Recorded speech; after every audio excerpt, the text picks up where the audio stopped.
할렐루야. 아멘. 네, 오늘도 참으로 좋은 날인 줄 믿습니다.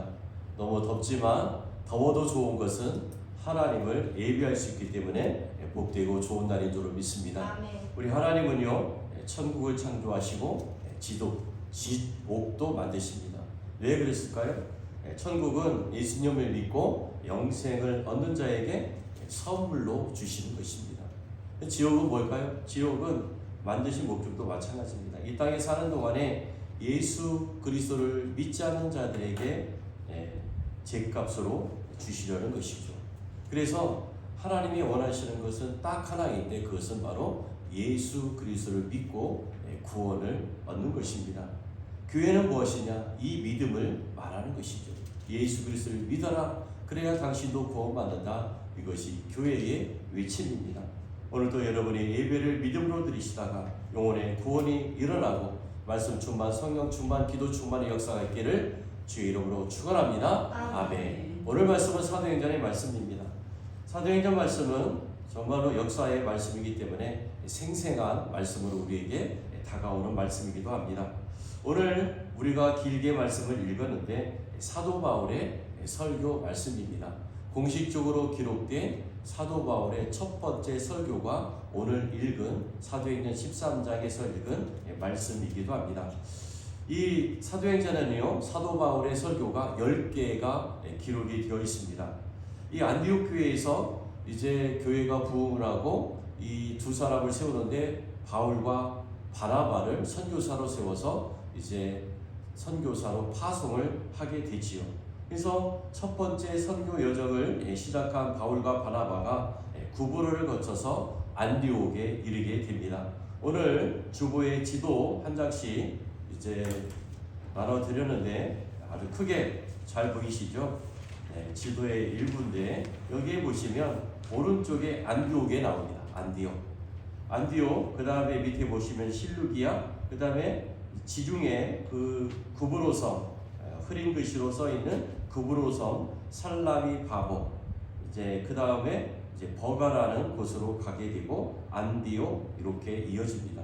사도 바울의 선교 여행, 첫 번째 선교 여행의 여정들이 이 지도에 담겨져 있습니다.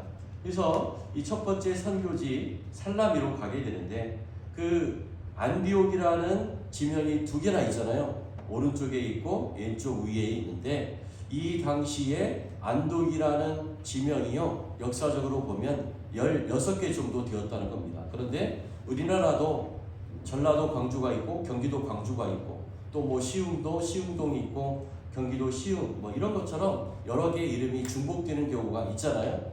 근데 이 이스라엘 유대 땅도 마찬가지였고 여기 안디옥 두 개가 나오는데 오른쪽에 있는 안디옥은 수리아 안디옥이라고 부릅니다. 수리아 안디옥. 그 다음에 왼쪽 위에는 비시디아 안디옥이라고 이제 사람들이 불렀던 것이죠. 그래서 안디옥에서 실루기아, 그 다음에 배를 타고 살라미, 바보 그렇게 구브로섬에 가게 되죠. 그래서 첫 번째 선교지는 사실은 어디냐면 살람입니다. 살라미. 배를 타고 파송되어서 두 사람이 가서 살라미에 이르러서 설교를 또 복음을 전했던 것이죠.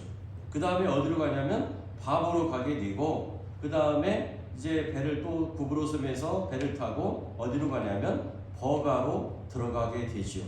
지금 이 버가 이쪽에 보면 어디냐면 오늘날의 터키가 이름이 바뀌었죠. 트르키에라는 그런 나라의 그 아나톨리아 반도라고 불리는 그 땅에 들어가게 됩니다. 그래서 이 바울과 바나바가 일행이 버가라는 동네에 가서 복음을 전하지 않습니다. 어디로 가냐면 트로스 산맥이라는 것을 넘어가서 그 위에 안디옥 있잖아요. 비시디아 안독이라는 가서 복음을 전하는데 첫 번째 설교를 여기서 했다고 기록이 됩니다. 사실은 살라미 바보에서도 설교를 했을 때인데 사도행전에 보게 되면 바로 첫 번째 공식적인 설교는 이 비시디아 안디옥에서 했다라고 기록이 되어 있는 것이죠. 그래서 왜 이 살라미 바보에서 설교를 했을 때인데 왜 기록이 되지 않았을까요? 아쉬운 부분이지만은 뭐 지면의 한계도 있지만 중요한 것은 오늘 피시디아 안디옥에서 전한 사도 바울의 설교가 복음의 핵심이라는 사실입니다. 그래서 다른 곳에서 전한 복음 전파 이런 설교들이 이제 기록이 되어 있으면 더 좋았을 텐데 기록되지는 않았다는 것이죠. 여러분, 사도행전은 교회의 시작입니다. 예수님이 올라가시기 전에, 승천하시기 전에 이제 제자들에게 예루살렘을 떠나지 말고 너희들은 예루살렘에 머물러라 그러면서 약속하신 성령을 보내주시죠. 이게 사도행전 1장, 2장 말씀입니다. 그래서 사도행전 2장에 가게 되면 마가의 다락방에서 이제 사도들이 모여서 이제 기도를 하고 거기서 성령을 받게 되죠. 그러면서 교회가 시작이 됩니다. 그때 이제 베드로가 성령을 받고 사도행전 2장에서 설교를 하게 되죠. 이게 첫 번째 설교 기록이 되어 있고, 그 다음에 설교를 계속하는데 사도행전 3장에 가서도 설교를 하게 되는데 솔로몬 행각에서 설교를 합니다. 그 다음에 사도행전 4장은 사내들인 공회, 오늘날 우리나라로 말하면 의회, 국회의원들 앞에서 설교를 했던 것이죠. 그 다음에 쭉 가서 사도행전 7장 가게 되면 스데반 집사님의 설교가 길게 기록이 되어 있습니다. 그리고 10장에 가게 되면 이제 베드로가 설교를 하는데 이방인 백부장 고넬료, 성경은 뭐라고 기록이 되어 있냐면 고넬료는 이방인이지만 경건한 사람이었다라고 성경을 기록하고 있습니다.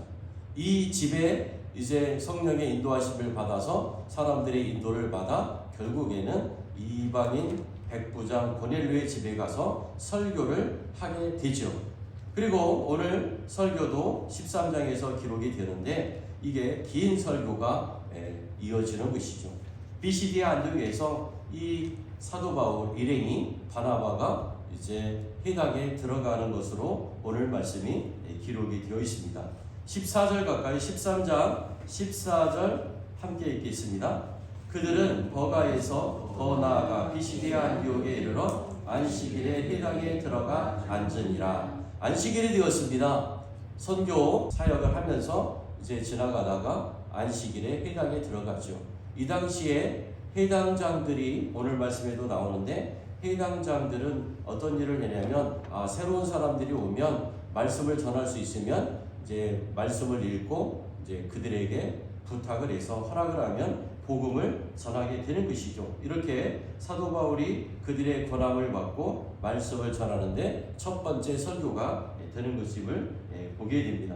그래서 오늘 말씀을 보게 되면 이제 쭉 이어지는데 스데반 집사님의 설교도 여러분 7장에서 보게 되면 성경의 모든 핵심을 전하는 것을 보게 됩니다. 오늘 말씀도 우리가 길게 읽었지만은 사도 바울의 설교가 길게 이어지는데 핵심들이 여기에 들어 있음을 보게 되죠. 그러면 사도행전 2장으로 앞에 가서 보면 사도행전 2장에서 베드로가 전한 첫 번째 설교의 핵심이 뭘까요? 그 핵심은 바로 뭐냐면 너희가 십자가에 못 박혀서 죽인 예수 그리스도를 살리셨다. 누가요? 하나님이 살리셨다. 그리고 하나님께서 살리셔서 예수 그리스도를 주와 그리스도가 되셨다. 이 말씀입니다. 그리고 또 한 말을 전하는데 우리가 이것에 그 예수 그리스도의 부활의 증인이다. 이렇게 베드로가 말씀을 전하는 것이죠. 핵심은 뭘까요? 너희들이 예수 그리스도를 죽였는데 하나님이 살리셨다. 이 말씀을 전하는 겁니다. 그래서 이 설교를 듣고 거기에 모였던 사람들이 마음이 울렁울렁 하는 거죠. 마음에 찔리잖아요. 그래서 하는 말이 뭐냐면 그러면 우리가 어떻게 해야 되느냐? 이게 바로 설교의 핵심입니다.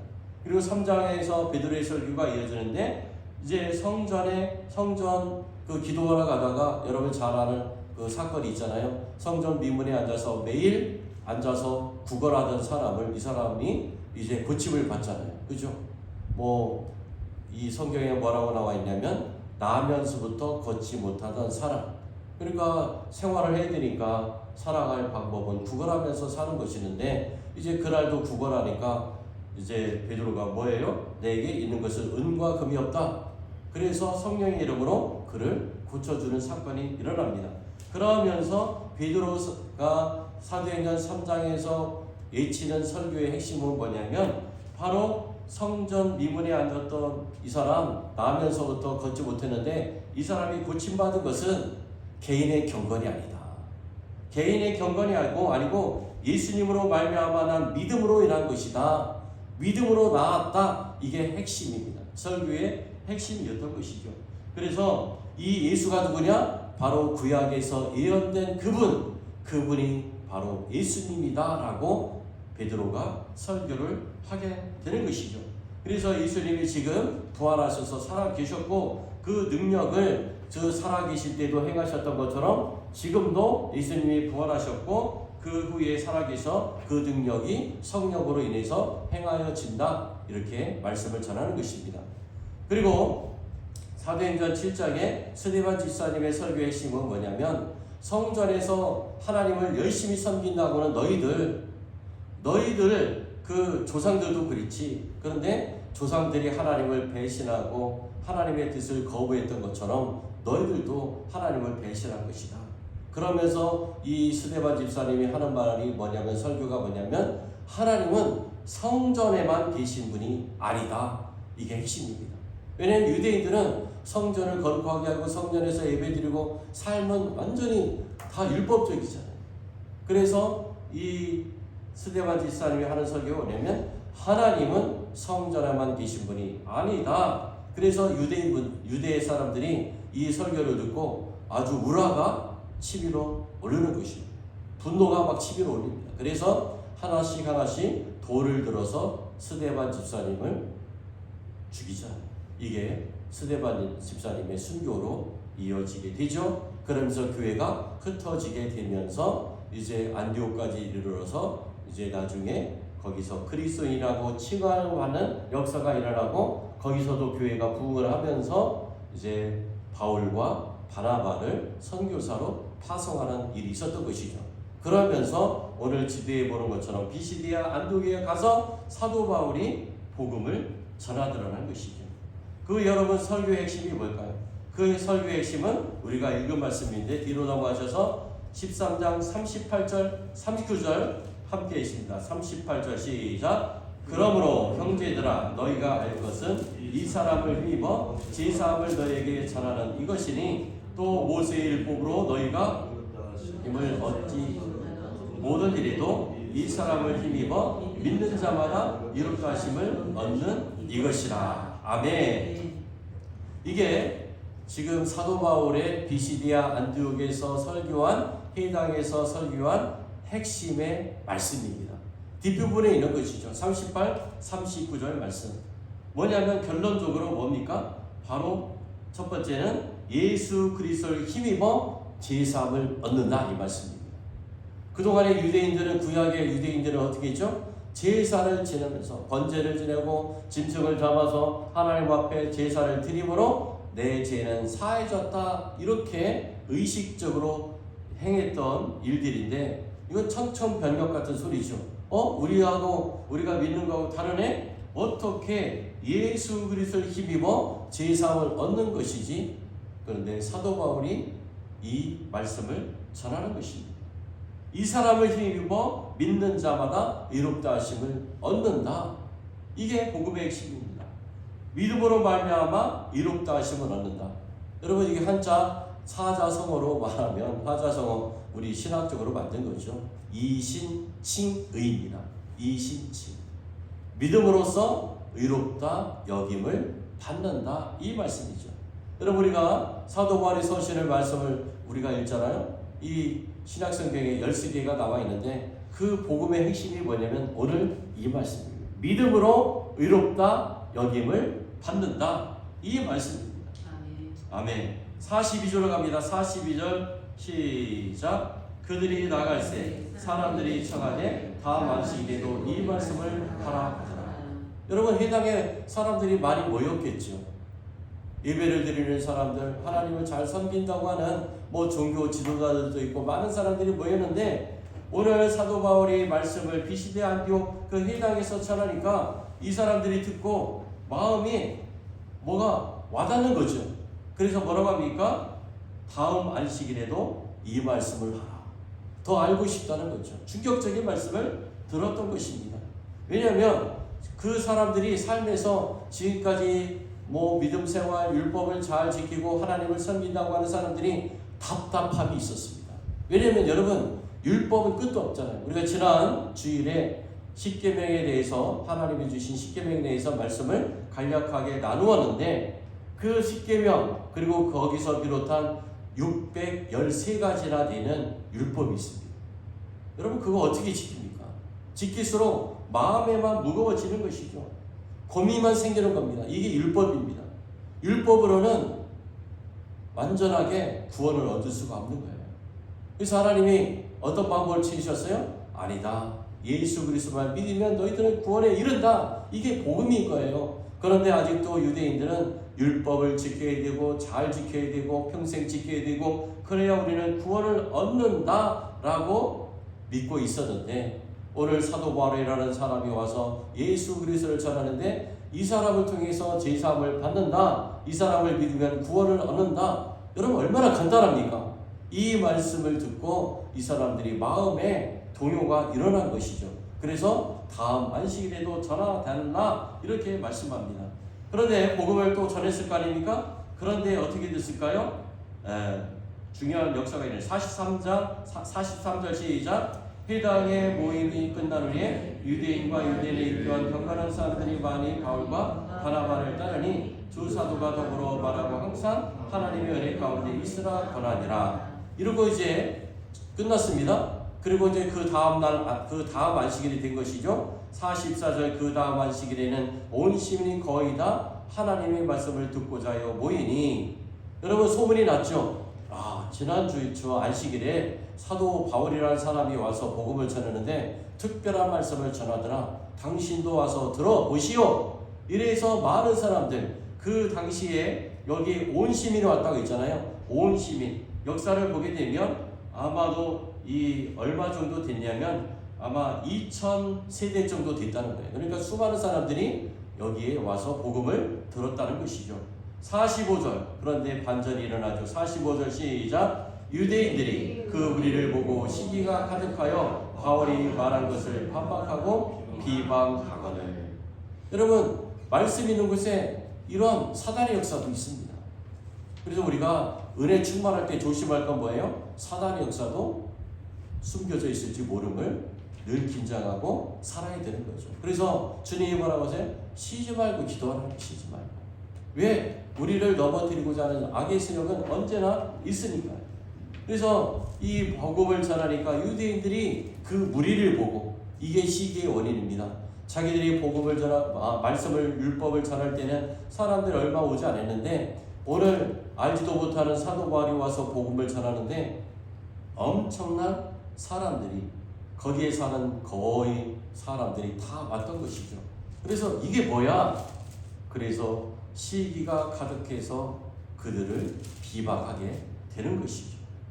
여러분, 그래서 바울과 바나바가 뭐랍니까? 46절 시작. 바울과 바나바가 담대히 말하여 이르되 하나님의 말씀을 마땅히 먼저 너희에게 전할 것인데 너희가 그것을 버리고 영생을 얻기에 합당하지 않은 자로 자처하기로 우리가 이방인에게로 향하노라. 아멘. 유대인에게 복음을 전했어요. 그런데 거부합니다. 강력하게 거부합니다. 그래서 우리 복음 전했다. 그런데 받지 않으니까 우리는 이방인한테 간다. 이게 하나님의 뜻이죠. 그래서 사도 바울이 뭐라고 합니까? 나는 이방인의 사도다. 이방인들에게 복음을 전하기 위해서 나는 사명을 받은 사람이다 라고 하면서 이방인의 사도로서 그가 순교당하기까지 복음을 전하는 것을 보게 됩니다. 여러분, 오늘 복음의 핵심, 우리가 잊지 말할 것은 뭐예요? 바로 예수의 이름을 힘입어 의롭다 하심을 받는다. 예수 그리스도를 믿으면 제사함을 얻는다. 여러분, 이게 복음의 핵심이 아닙니까? 이 두 가지. 예수를 믿으면 당신들은 제사함을 받는다. 그리고 예수 그리스도를 믿으면 의롭다 행함을, 칭함을 받게 된다. 의롭다 하심을 받는다. 이 말씀인 것이죠. 이게 복음의 핵심입니다. 여러분, 경건한 사람들 얼마나 이 말씀을 듣고 마음이 시원했을까요? 아까 여러분 고넬료가 이제 그 베드로를 초청해서 설교를 이제 듣게 되잖아요. 그 핵심이 뭘까요? 예수 그리스도를 믿어 구원을 얻는다는 거예요. 경건하다는 것은 율법도 하나님의 말씀도 잘 지켰는데 이제는 성령의 시대가 되면서 골넬료 당신도 뭐예요? 예수 그리스도를 믿어야 제사함을 받고 의롭다함을 받고 바로 천국에 갈 수 있습니다. 이게 복음의 그런 설교였던 것이죠. 이게 바로 이제 사도 바울까지 전해져서 사도행전 내내 이 복음의 핵심이 전해지는 것을 보게 됩니다. 여러분, 복음은 우리에게 자유를 주시는 줄로 믿습니다. 근데 유대인들은 늘 율법 안에 갇혀 있습니다. 뭔가 했는데 늘 마음속으로 무거움이 있는 거예요. 이게 율법이었던 것이죠. 그런데 하나님은 예수 그리스도를 이 땅에 보내주셔서 십자가에 못 박혀 죽게 하시고 죄를 해결하십니다. 여러분, 죄가 해결되지 않으면 믿음 생활 되지 않습니다. 예수 그리스도를 인격적으로 영접하고 제사함을 받는 것이 첫 번째 믿음의 행위가 될 줄로 믿습니다. 이것이 믿음이에요. 그리고 하나님은 우리를 믿음으로 의롭다 여김을 여기시는 것이죠. 이게 복음입니다. 여러분, 복음은 자유를 줍니다. 복음은 행복을 주는 거예요. 복음은 가벼움을 줍니다. 그리고 성령의 9가지 열매를 맺게 하시는 것이죠. 이게 우리의 신앙생활의 여정이 되어야 될 줄로 믿습니다. 그래서 여러분, 복음을 늘 기쁘게 여기시고 감사함으로 여기시고 나만 믿는 것이 아니라 우리 가족들에게, 자녀들에게, 이웃들에게 전하며 성령 충만, 기쁨 충만하시기를 주의 이름으로 축원합니다. 아멘. 하나님 아버지, 감사와 찬양을 드립니다. 오늘 사도 바울의 첫 번째 설교가 하나님 13장에 기록이 되어 있습니다. 복음의 핵심은 뭐냐면 예수 그리스도를 통하여 제사함을 얻게 하셨다는 것입니다. 예수님의 십자가 보혈이 제사함을 얻게 한다는 겁니다. 그리고 바로 믿음으로 말미암아 예수의 이름을 힘입어 의롭다 하심을 받는다. 이것이 하나님 바로 설교의 핵심입니다. 우리도 하나님 이 말씀을 통하여서 하나님 믿음에 이르게 하여 주시고 하나님의 자녀가 되게 하여 주셔서 감사를 드립니다. 아버지 하나님, 하나님의 자녀가 되었는데 하나님의 자녀답게 하나님 기쁨 충만, 은혜 충만하게 살게 하여 주옵소서. 우리가 얻은 이 하나님 기쁨을 만방에 전하며 살게 하여 주옵소서. 감사드리며 예수님의 이름으로 기도드리옵나이다. 아멘.